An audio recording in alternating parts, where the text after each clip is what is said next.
I think the biggest mistake is just spending lots of money on a supplement that has calcium, magnesium, potassium, and you name it, whatever other electrolyte ingredient is in there, and that's just not necessary. Sodium is what helps you retain the fluid that you drink.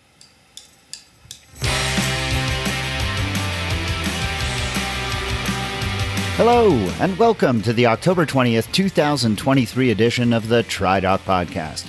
I'm your host, Jeff Sankoff, the TriDoc, an emergency physician, triathlon coach, and multiple Ironman finisher, coming to you from beautiful, sunny Denver, Colorado.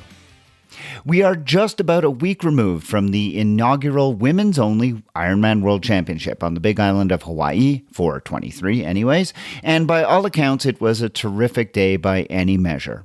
The professional women again put on an amazing show, with Lucy Charles-Barkley finally shedding her bridesmaid status and taking the big prize that has eluded her for so long. By now you have certainly heard, if you didn't see, how Lucy led wire to wire in a very impressive performance, finally managing to have a run that put the perfect exclamation point to the fastest swim and bike splits of the day. Behind her, hard-charging Germans Annie Haug and Laura Philipp rounded out the podium, while Ironman rookie Taylor Knibb was the top American, finishing fourth after sitting in second for much of the day. Daniela Ryf made it clear that she's not exactly a has-been, although after the race, she told reporters that this was, unfortunately, her last World Championship, so kind of marks the end of an era.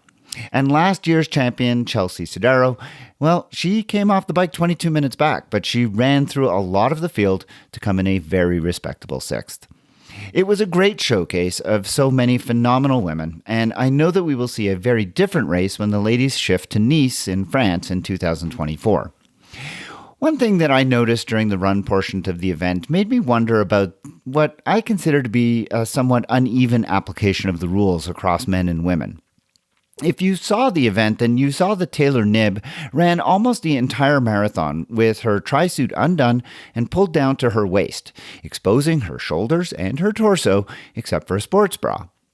Now, you may remember that friend of the podcast and editor of the fantastic triathlon newsletter The Tempo, Matthew Sharp, was disqualified after finishing third at the 70.3 race in Maine for the somewhat dubious sin of having his suit undone and exposing his chest to the spectators there on what was really a very hot day.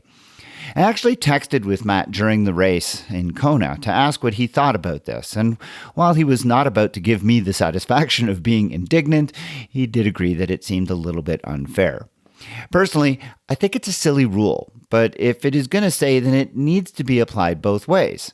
Now, the rule says that your tri-suit can be unzipped to the bottom, but the zipper has to stay completely done, at least at the bottom. And that was Matt's problem. He undid it at the bottom. Taylor undid her suit completely and removed it from her shoulders. And the rule states quite clearly that the tri-suit must be kept to cover the shoulders.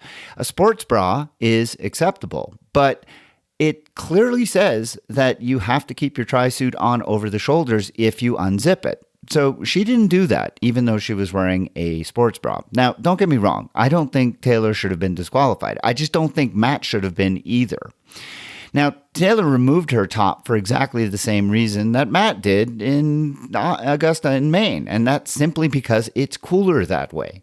So why is it okay for her to get the benefit of not having herself covered and therefore being able to cool herself a little better than it was for Matt?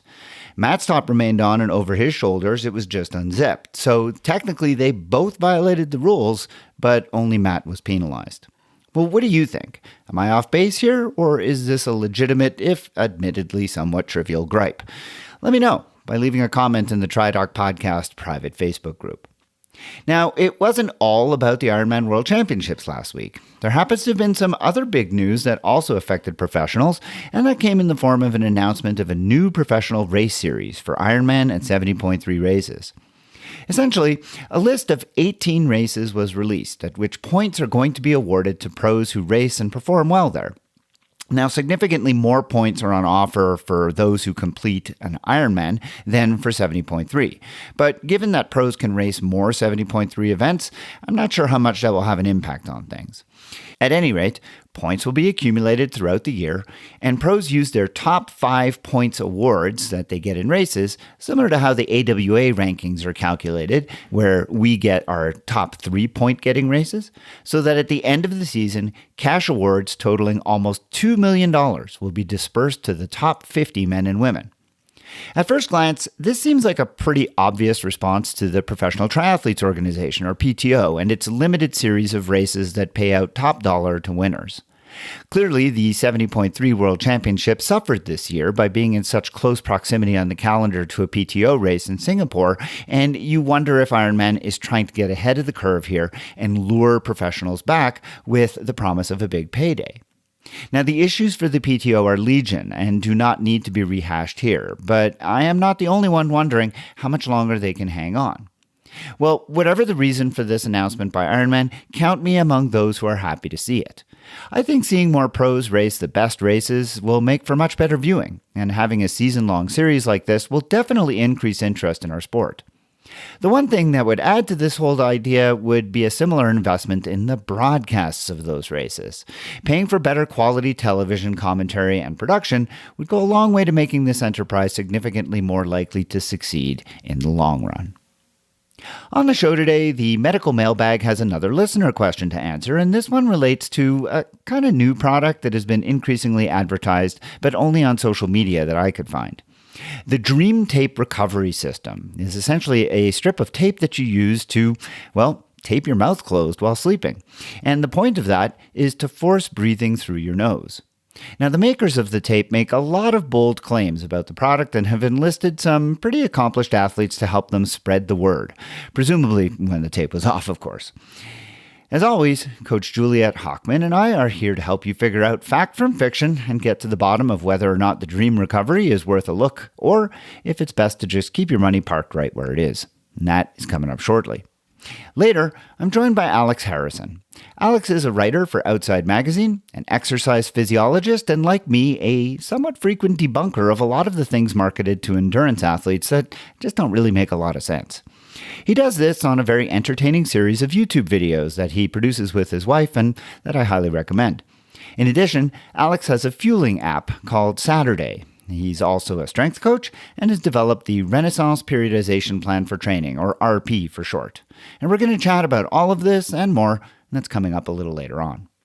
Before all of that, as always, I want to take a moment to thank all of my Patreon supporters of this podcast who have decided that for about the price of a cup of coffee per month, they could sign up to support this program, and in doing so, get access to bonus interviews and other segments that come out about every month or so.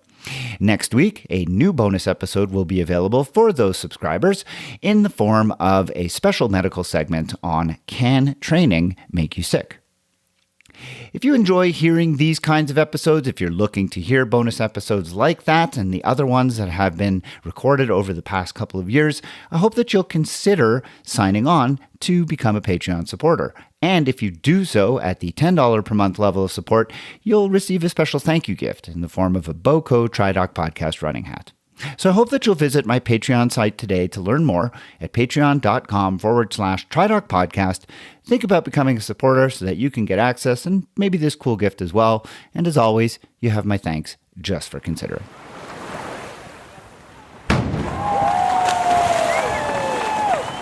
It's that time again for the medical mailbag, that section of the program, when I'm joined by my friend and colleague, Coach Juliet Hochman of Life Sports Coaching. Juliet, welcome back. Thanks so much. Great to be here.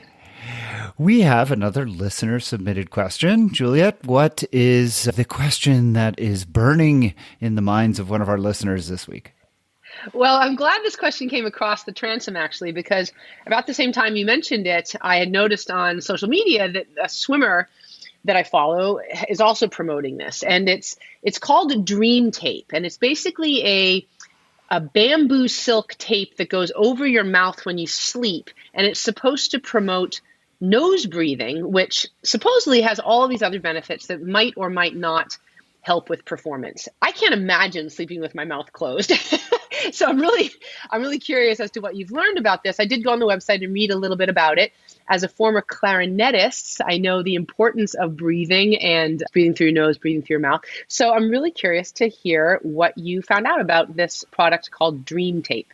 Yeah, I think we have to start first and foremost just by acknowledging that the product is it's Dream Tape by Dream Recovery.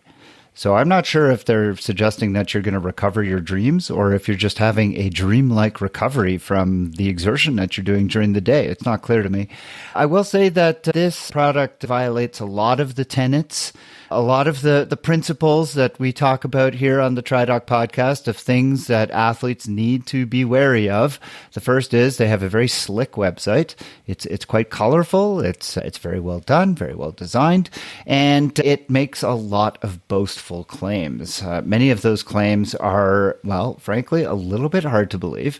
But let's just sort of see what the deal is, and we can dig into the research around this. They did list a few papers on their website that they use to kind of back up their claims. But as we will find, the claims being made and the research being cited to back up those claims are not necessarily related. So Dream Tape... Maybe you can... you can sort of start with just saying, like, what's the deal with nose breathing? I mean, why is that better than mouth breathing? I thought that we got deeper breathing, that we could breathe kind of further down into our lungs. At least that's what I was told as a wind musician, if you actually breathe through your mouth. So what's the deal with nose breathing? Yeah, that's a good question. And I actually hadn't really heard this before. And when I started reading about it, and a couple of the papers they actually have on their website do actually back up this idea that nose breathing is better in certain circumstances and for certain people. The idea is that when you breathe through your nose, there's a couple of benefits. Number one, you tend to filter the air better. So you actually remove particles. You actually decrease the likelihood of certain types of infection because our nose is basically a much better filter for air coming into our bodies than is the mouth. So that's number one. Number two, there is humidification that happens in the nose. So the nose has very rich blood supply and mucosa there. And as air passes over the turbinates within the nose, it becomes humidified. And that humidified air going into the lungs is actually better for the lungs than dry air. Now, this is obviously not as big of a deal if you're in a humid environment, but for people like me living in Denver where it's incredibly dry, breathing through the nose can have that benefit. And then the other benefits are really related to sleep. And that's what this whole product is about, is about closing the mouth during sleep to promote nose breathing at night. And I just want to get to their claims, and then I'll answer the bigger question of why. So they say, why nose breathe? And they list 9 different kind of benefits. So they say reduced snoring, enhanced oxygen intake, improved sleep quality, improved recovery, increased mental clarity, reduced dry mouth, increased focus, enhanced lung function, and jaw and facial alignment. So that sounds great. I'd love to, put a piece of tape over my mouth and have better recovery and increased mental clarity. That sounds fantastic. But what does the science say? So on their website, they actually link to a few papers, and all of the papers that they link to had to do with nose breathing in patients with obstructive sleep apnea. So what is obstructive sleep apnea? Okay. Yeah. So people who are quite overweight, and the papers that looked at this were papers where people had BMIs of in the 30s. So these are really overweight and obese people. They tend to have a lot of redundant tissues in their neck and in their oropharynx. And when they lie on their backs, that tissue kind of folds backwards and into and kind of obstructs their airway. And these people will have incredibly loud snoring, and they'll have pauses in their breathing while they're sleeping, because what will happen is that airway becomes obstructed. They end up having what's called apnea. They stop breathing, and they actually build up carbon dioxide in their bloodstream. And over years of this, they actually develop some pretty serious medical problems. They could develop pulmonary hypertension, right heart failure. I mean, it's a real problem. But it all stems from being overweight. This is not OSA, obstructive sleep apnea, is not something that afflicts people who are training for triathlons. And all of the papers that look at this idea of nose breathing, and of promoting nose breathing by using some kind of mouth tape have indeed shown that in patients with OSA, with obstructive sleep apnea, if you cover the mouth with tape, you do, in fact, decrease snoring, and you do, in fact, you promote breathing through the nose, and you decrease the amount of apnea episodes during the night. So it seems to have some benefit for people who have OSA. This is not who this product is being marketed to. I was going to say, so how are they making the leap from these people who are not the fitness and body type of triathletes for whom it might be effective to the population that we're speaking with on this podcast? That's an excellent question, Juliet, and I'm so happy you brought it up. Have we met before? Have we had any discussions about this prior? No, of course not. It seems obvious. But you're asking the most important question, and this is what I encourage listeners of this podcast always to be thinking about. When a product like this makes some kind of claims, and especially when they cite research, it behooves you to at least glance at that research, even if you don't read the whole paper. I mean, listen to the name of the study that they link to. The Impact of Mouth Taping in Mouth Breathers with Mild Obstructive Sleep Apnea, a preliminary study.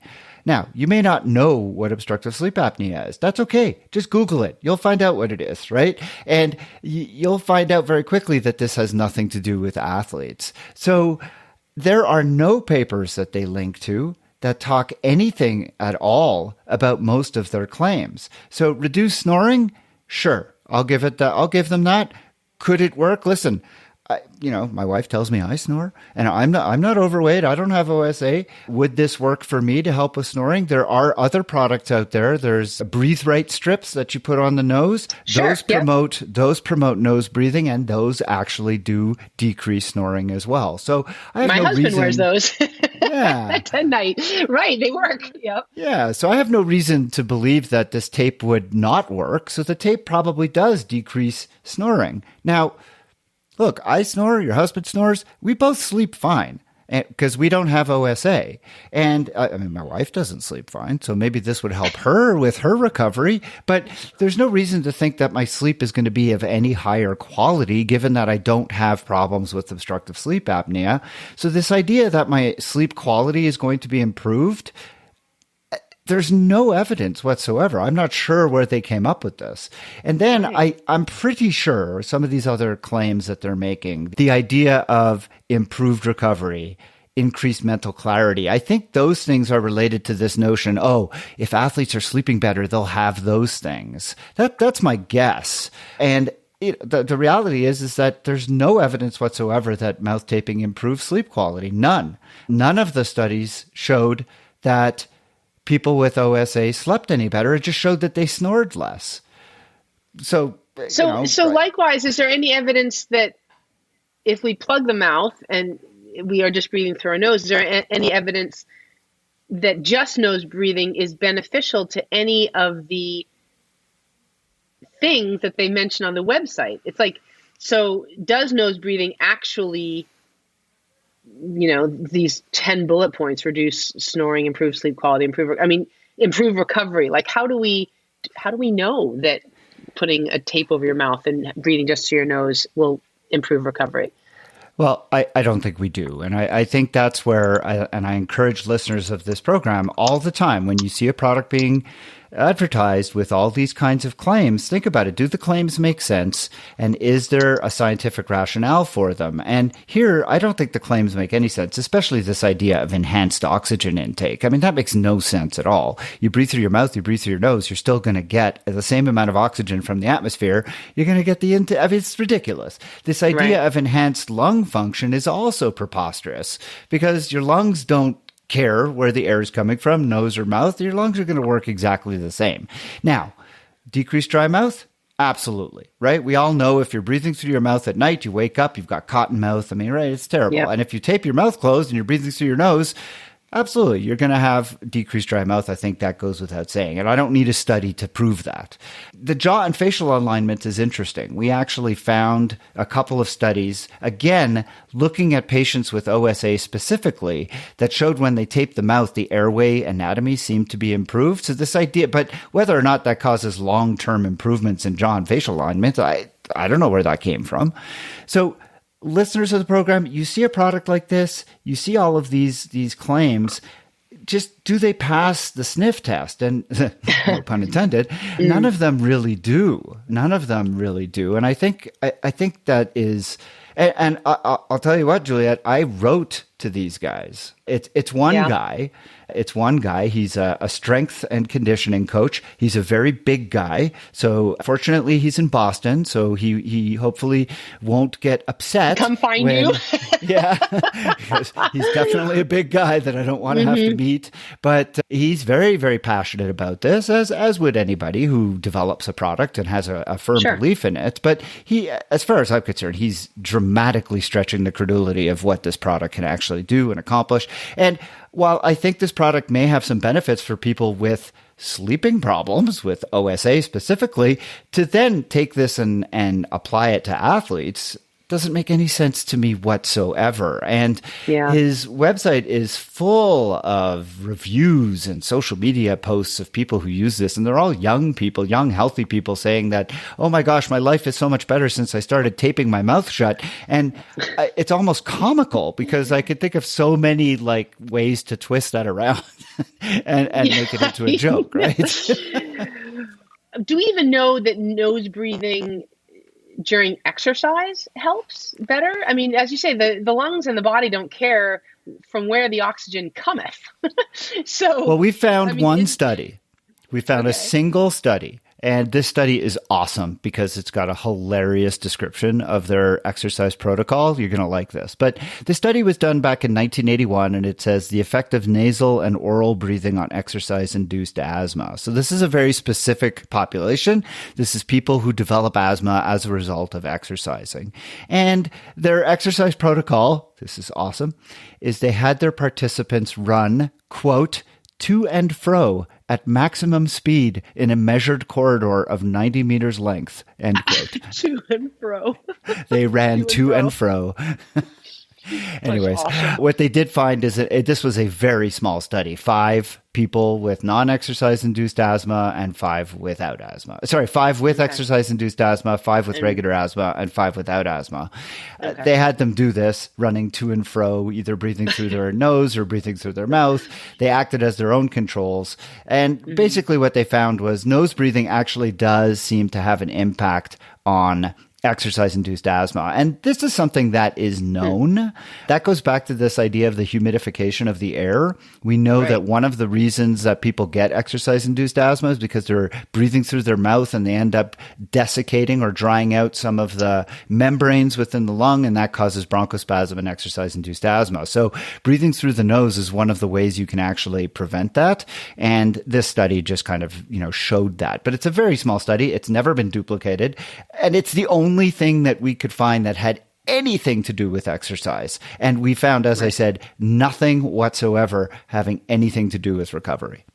I'm sort of, the only time that I've ever had to, or had any blockage in my mouth when I was trying to do exercise was doing VO2 max testing, right? When they tube you up and they tape, well, at least they did in the 80s, a long time ago. They, tape you up completely and they're measuring everything as you go to max. And I just can't imagine, I mean, he's not advocating this during exercise for sure, but if there's no, I guess as you're looking at the studies, you not only found that there was nothing that showed the benefit of nose breathing towards exercise, but there were probably no studies that showed your mouth being taped or closed in exercise either.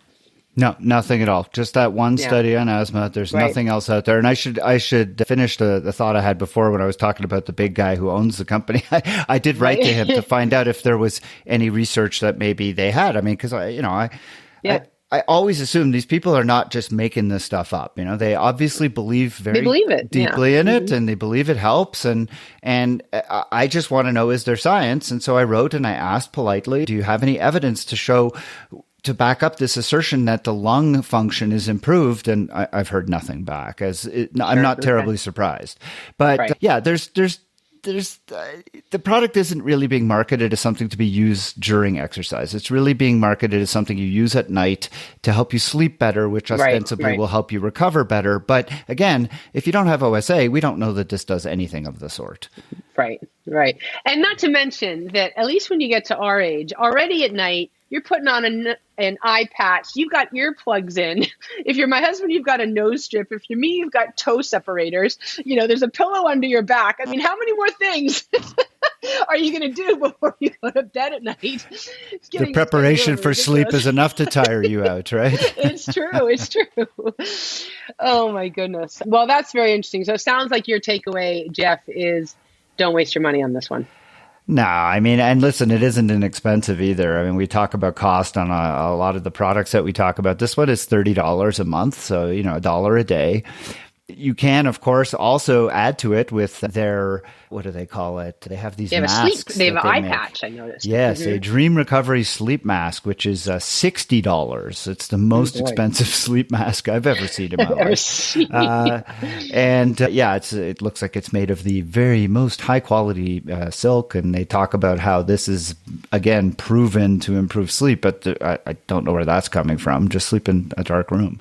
Anyways, so, those are, there's that cost. But then one of the papers of the OSA patients mentioned that there's a serious problem with compliance with this stuff. Now, I don't know about you. Like, I could not breathe through my nose. The reason I end up default breathing through my mouth is because my nose is always stuffy. Again, I'm in Colorado. It's dry. Your nose just, you can't breathe through your nose. And so if I put tape over my mouth, I would probably wake up more because I couldn't breathe. I feel like I was suffocating. And in fact, in a lot of these studies, the compliance with keeping the tape on was very low. People did not like it. They were not able to tolerate it, and they had to remove it. Sometimes the tape just didn't adhere and it came off. Now, again, the tapes that were being studied in these papers were not the Dream Recovery, so the Dream Recovery may be an improvement. It may stick better. It is funny. They talk about the Dream Recovery being made of like this bamboo silk and it's breathable. So I was like, well, what's the point of a breathable tape over your mouth? but there it is. Yeah. I have to say, just from a sort of, I don't know, throwback kind of women's lib, when I see a picture of a woman with a piece of tape over her mouth, it just conjures up all of these images of trying to silence half the population too. I mean, it's not a good look for marketing at all. It is not. It is not. When I first saw it, I think that was the first thing I pointed out to you. I was like, my God, it's like the most misogynist looking, advertising. It's not intended to be, but that's the way it looks. It's really, I know. Yeah. Oh gosh. Well, we're talking about sleep. I think it's pretty clear this is a product that doesn't work. And my reason for actually reviewing it on this program is not so much because I think anybody was actually going to look at it, or not so much because I thought that this was going to be wildly popular in any way, because I don't think that it is. I wanted to point out once again that these kinds of products are being marketed in all kinds of ways. We have a high-level Olympic swimmer, a previous gold medalist, who's actually using the thing and promoting it. And I don't begrudge her. I mean, these athletes, they finish their swimming career. It's not like people are lining up to sponsor them. So why not, right? My point in doing this is really just once again to remind people, always be skeptical. Take the extra 5 minutes just to dig into the claims, make sure they pass the sniff test, look for any research that might be on there that can help you decide whether or not it's good or not.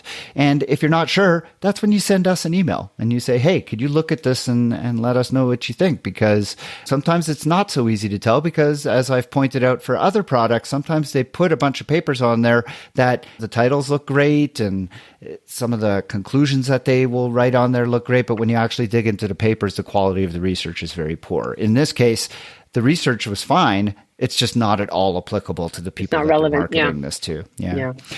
This product might improve the sleep quality of your partner. I have been accused of yelling in the middle of the night. And so if I had this tape on my mouth, perhaps my husband would sleep better.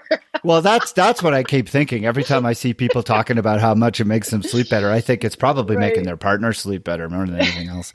Speaking of sleep, Juliet, it's been a couple of weeks now since we talked about tart cherry juice. Cherry juice, yep. I've heard from several listeners who listened to the episode, were as compelled as I was, and have started using it in their own experiment. So we're almost halfway through the experimental period, and I'm very excited to hear from those listeners and hear what their experience has been.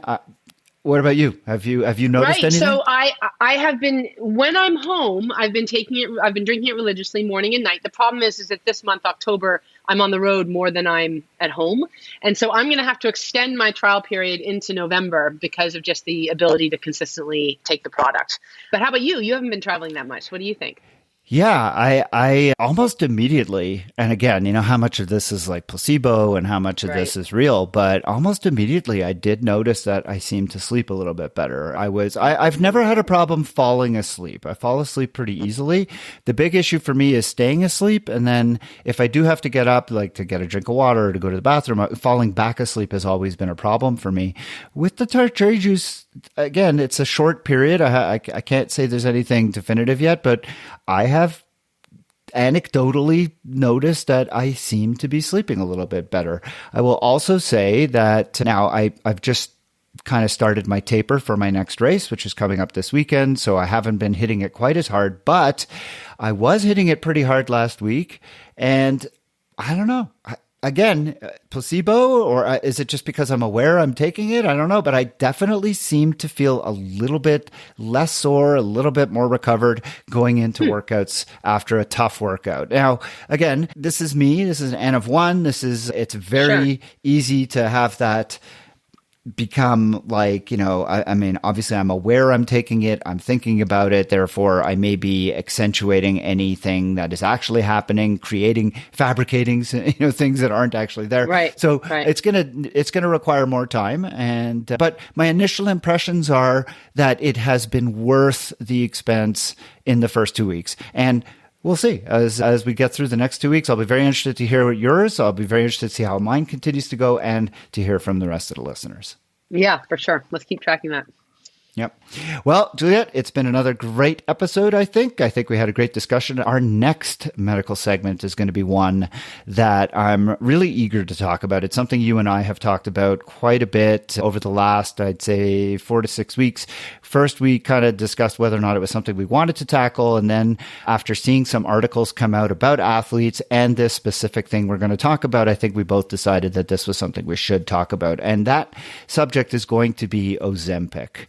So if you are a listener and you have experience with Ozempic, if you're either taking it, if you know somebody who's on it, if you've been considering taking it, we would really love to hear from you before our next episode, because we're doing a deep dive into the research on this medication. This is, of course, the injectable diabetic medication that has been found to have incredible ability to temper appetite and cause dramatic weight loss in people who otherwise have had a lot of trouble losing weight. So if you're an athlete or just a listener and you've had experience with Ozempic, please send me an email, tri_doc@icloud.com. I would love to hear about your experience. I would love to hear about any positives, negatives, thoughts about the product, and just let us know, because it will help inform our next medical mailbag that will be coming up on the next episode.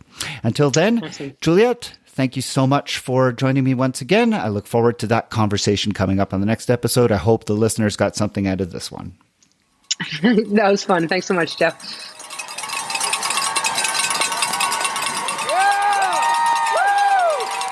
My guest on the podcast today is Alex Harrison. Alex is a former bobsledder, decathlete, javelin thrower, baseball, and tennis player. But he currently spends his time, or at least most of it, as a cyclist, and along the way got himself a PhD in sport physiology, a master's in human movement and performance, and a bachelor's in kinesiology.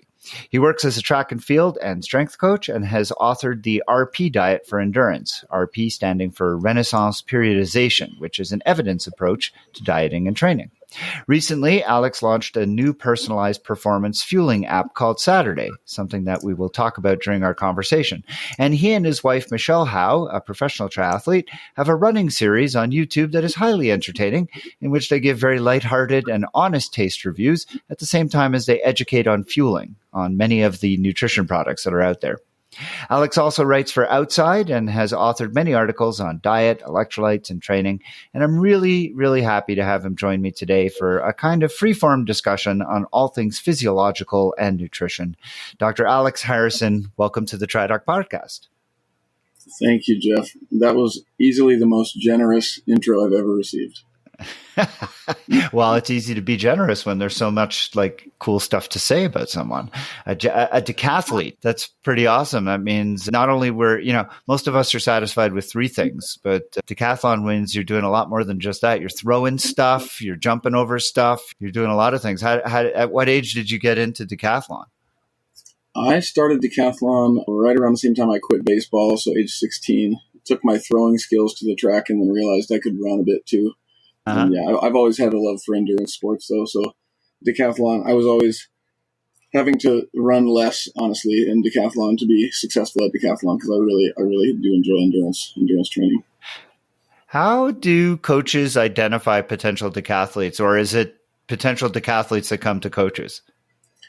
Yeah, I think potential decathletes often sort of self-identify because they find themselves like winning at the long jump, the 300 hurdles, and the javelin throw all in the same meet. I see. And then somebody says, hey, you could run, because the long distance, is it a 5K or a 10K for the long run? It's actually only a 1,500. Oh, okay. They just look like they've been running a 10K because they're a bunch of big guys. Yes. Yes. Well, how did you transition to multisport coming out of you were doing multisport, I guess, of a sort, but how did you get into swimming and then into triathlon? Yeah, I swam actually in high school too, and swimming was, if we really look into it, swimming was my gateway drug into track and field, actually, because the baseball coaches wanted us to swim for some reason for shoulder health. I'm not sure where they thought that was going to transfer to baseball, but I ended up never coming back to baseball once I discovered individual sports. So I swam in high school, did track and cross country in high school. Yeah, and then did decathlon through college, did bobsled post-collegiately, threw javelin somewhere between those two, did a bunch of individual sports, mostly bobsled, and then really had to keep my endurance passion under wraps in the bobsled world because that's pure strength, power, speed sport. It's your job is 5 seconds, push the sled, get in the sled, and then get out of the wind. So the thing I did train in bobsled was aerodynamics. I trained to be very aerodynamic, stay out of the wind. So you weren't the guy in front steering then? No. I did do driver's school, but I elected to stay a brakeman because I was good at pushing the sled. So you were in a 2-man sled? 2 and 4-man, yeah. I went to world championships in both. Wow, that's pretty amazing. I mean, you're head down and you're just flying along at those incredible speeds. I mean, what is that? That's just a total leap of faith. Very much a leap of faith, yeah.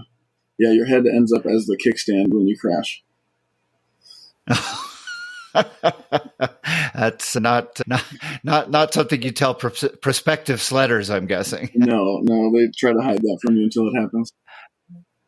When we're going to get off the rails here and just, coming from Canada, being a winter sports guy for most of my life, bobsled, luge, skeleton, those were things that I used to watch somewhat in awe, mostly just at the fact that people would choose to do either luge or skeleton when they could instead be in the friendly confines of a sled.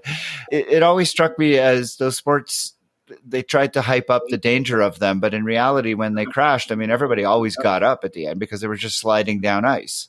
Except for that one very tragic at Vancouver. I mean, that was a horrible crash. But that was the only one I'm aware of where somebody actually met a bad fate. Yeah, there have been a few tragic incidences, but yeah, by and large, when you crash, the courses are designed to keep you in the course. And you wear a burn vest, which is like spandex mixed with Kevlar. So when you're on the ice, you don't get burned from the ice.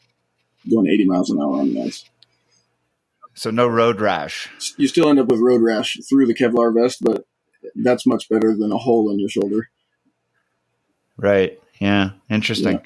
Yeah. All right. Well, let's get back to the issue at hand, which is really multisport. And I'm just fascinated. You've been working in this area for many years now, and I know I work with athletes and I commonly discuss this topic on the podcast. And I'm just curious, from your standpoint, what do you find are some of the common mistakes that you see beginners and even maybe more experienced triathletes make when it comes to diet and nutrition, and not just around training, but just in their normal everyday diet? Really good question. Most common mistakes, are probably in and around training. Honestly, that's where it's the most dicey.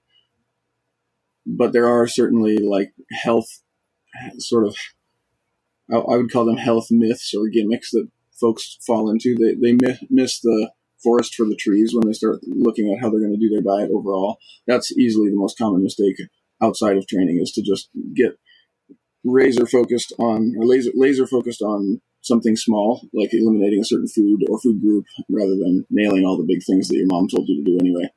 Yeah, but inside training, the biggest mistake is probably letting dehydration affect how much your gut can absorb, and then blaming whatever GI distress you end up having on the product that you're consuming. I think that's a huge pitfall. People end up on sort of like a revolving door of products that they try and use over the years because they think it's the product that's not serving them well, and it's really their implementation of the nutrition strategy that they're doing in the race or the training session. So talk a little bit about that, because I've talked in the past about the importance of keeping hydrated and the fact that once you start getting down that road of dehydration, it leads to this spiral. It causes nausea, and then you can't get the nutrition anymore. And I think, like you're saying, it's this issue that people blame the nutrition when in reality they just didn't hydrate. So give us a scenario where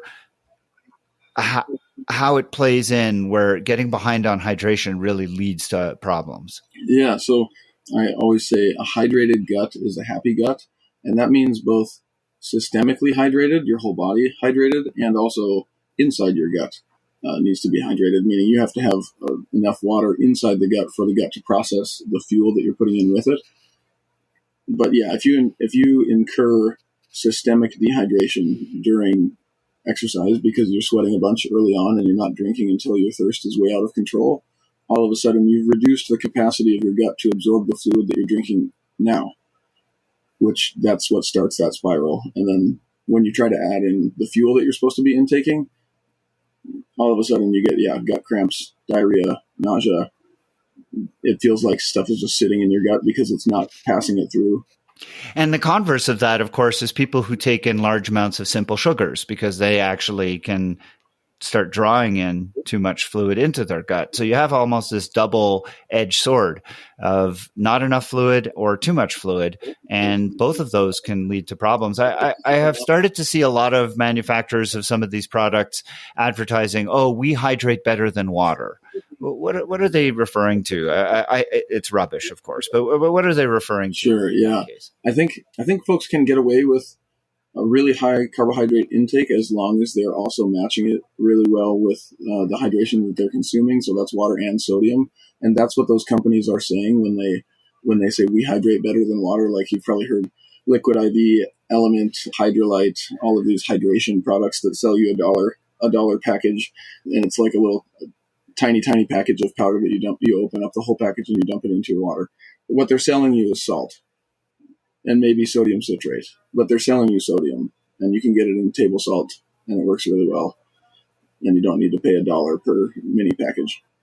Right, and that just goes to the idea that when sodium is absorbed from the gut, it brings water along with it. But the idea that water won't be absorbed on its own is also a little bit silly. You can, however, enhance hydration if you have sodium. We know that just from studies from kids who have diarrhea. When kids have diarrhea, if you include electrolytes and glucose, then you're going to improve the amount of water that gets absorbed from the gut. So all of these companies telling you that they can hydrate you better is, like you said, all they're doing is just adding a small amount of sodium. And this is not the quantities of sodium that athletes are carrying around. So I've commented many times that I see athletes on course with baggies of salt that they are gorging themselves on during the run. What's the problem with that? Well, if it's just straight salt, one of the problems is they end up with either too high of osmolarity in the gut or chloride overload, both of which can cause GI issues, especially in a dehydrated, compromised gut state already. Sodium, having a relatively high sodium intake during exercise in high sweat rate scenarios can help you retain the water that you're consuming so that you reduce diuresis, you're urinating less. But yeah, I would say lots of folks will overdo the sodium and underdo the fluid, and they don't really match the two together very well a lot of times. And then on the inverse, on the other side of the coin, people will often way underdose the sodium and sit at like 100 milligrams per hour and then be consuming 1.5 liters per hour. And all of a sudden they're pushing into hyponatremia and they get into trouble that way.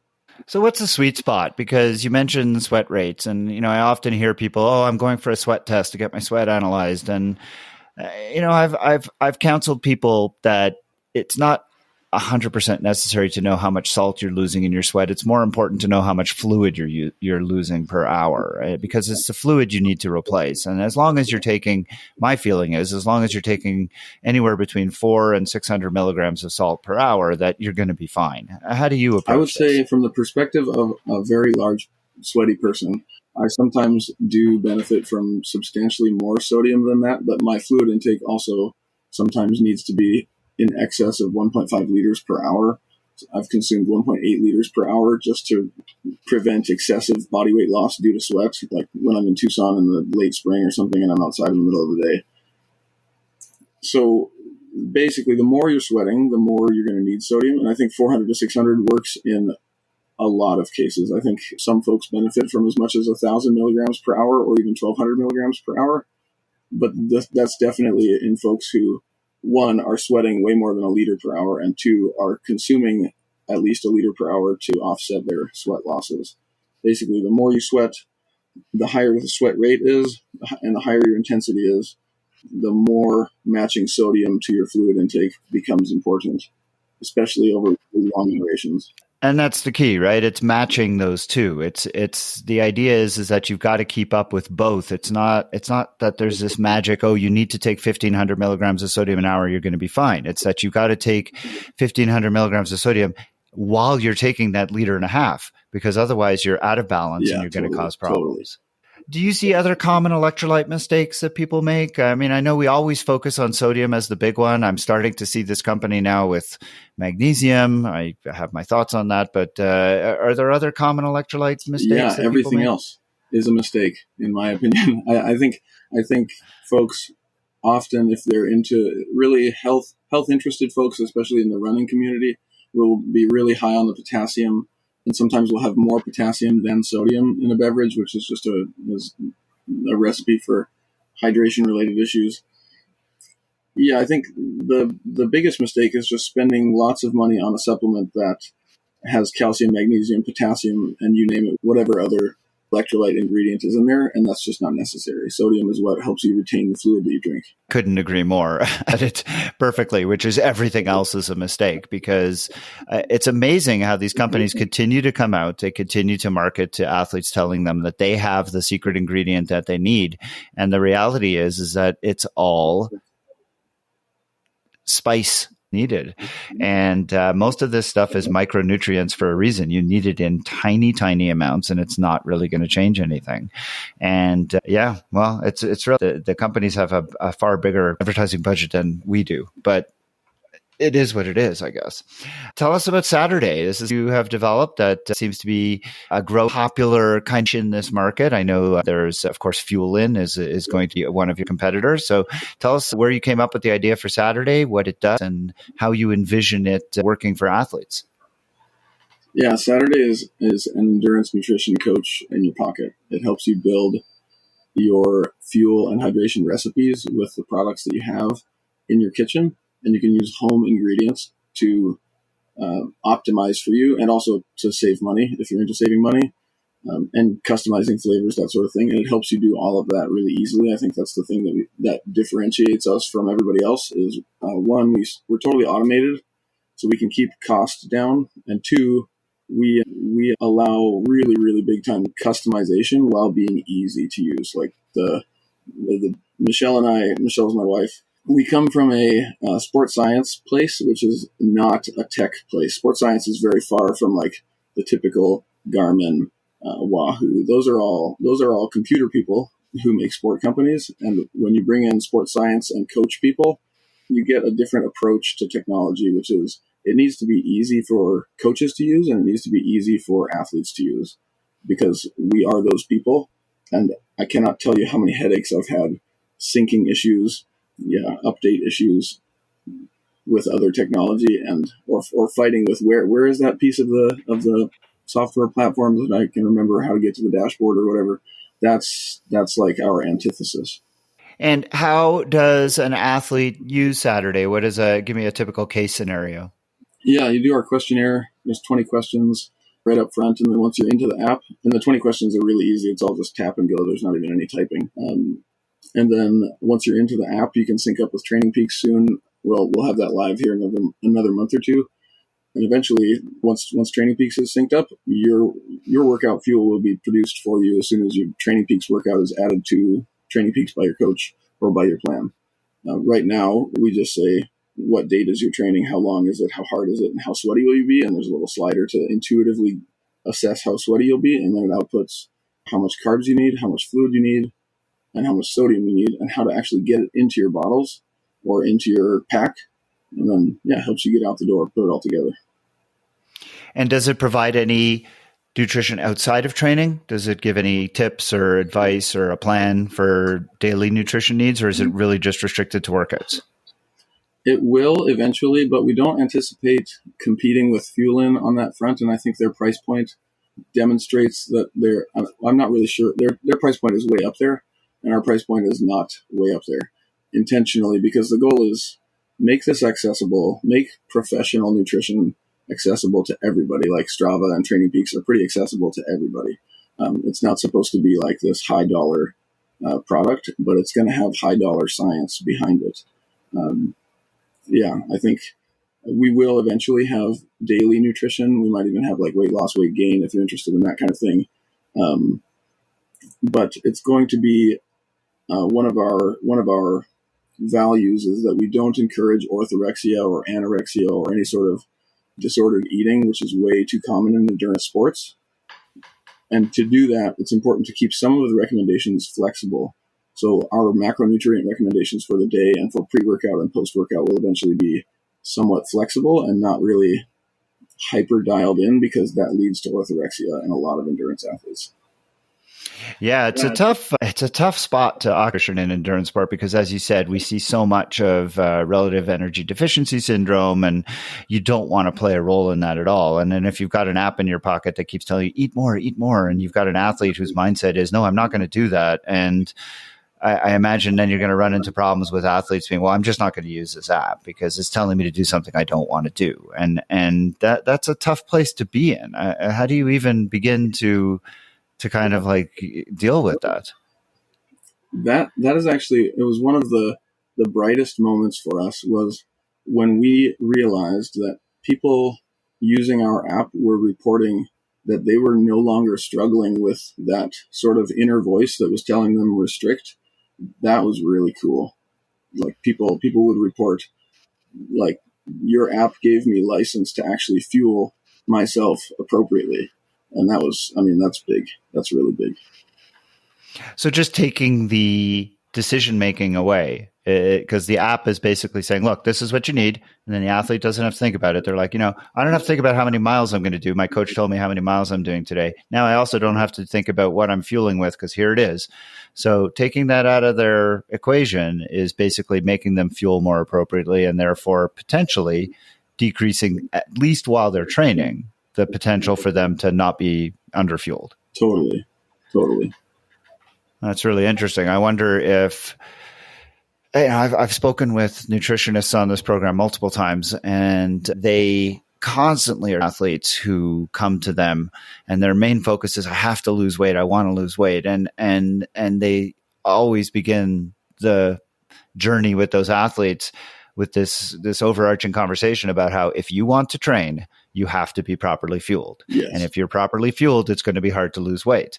And getting athletes to change that mindset is really, really difficult. And, they always say, look, if you wait, that's fine. I can help you do that, but you're not going to be able to train to the same efficiency, to the same maximal capacity. And that's really hard for people to accept. I'll be interested as you develop the app, if you do develop this ability to help people lose weight, how you'll handle that. Will you basically underfuel them during their workouts? Really good question. And fortunately, that was my niche for years and years before I really niched down into just workout fueling. Yeah, I was a weight loss coach for endurance athletes, and before that, I was a weight loss coach for just general population. So I have a lot of newer endurance athletes, less experienced endurance athletes in my client stable, which is diminishing now, just so that I can focus on being CEO. But yeah, I think between Michelle and I, we have lots of really good ideas about how to help folks lose weight while fueling well, and we already have a lot of that built into the fueling prescriptions that it outputs. So if you're somebody who wants to lose weight, we have a setting in the app that basically helps you manage your satiety outside of training by allowing you to have more whole food outside of training, by restricting your intake a little bit and appropriately correlated with how easy your training is and how short your training is. So the shorter and easier the training is, the less you need to fuel, and you can get away with having less and then just eat solid food to stay well satiated outside of training. And then for longer training sessions, you need to be fueling well, otherwise you're just going to end up hypoglycemic at the end of the training session and overeating anyway. That's really interesting. Well, what do you see for the future for Saturday, for you personally? Where do you see things kind of evolving? I haven't been asked that question. I would say we have really, really big plans for Saturday. We have plans in the hardware space. I can't share any more than that, but of course, we will. Yeah, you're not the first person I've asked that question that tells me like little kernels and then says, I can't tell you anymore. Yeah. Well, I can tell you for sure that we're going to sync up with all the major platforms. We are going to sync up with probably all the hardware that exists now, so that you can get heads up reminders for when to fuel with what, and it'll all be super automated and easy to use. Yeah, easy to use is sort of like our that's going to be baked in. Well, that's really fantastic, Alex. I look forward to seeing what the future holds, both for you and for the platform. If you're interested in learning more about Saturday or about Alex and what he does, I will have links to all of those things in the show notes. And the website is actually really easy. It's just saturday.fit, correct? SaturdayMorning.fit. We also own Saturday.fit, but SaturdayMorning.fit for now. And there you go. All right. So I'll have links to that in the show notes, and you can always look for Alex's very informative articles on Outside and his entertaining and educational videos on YouTube. Alex Harrison, thank you so much for taking some time to chat with me on the TriDoc podcast today. I really enjoyed the conversation. Truly my pleasure, Jeff. Thanks for the opportunity.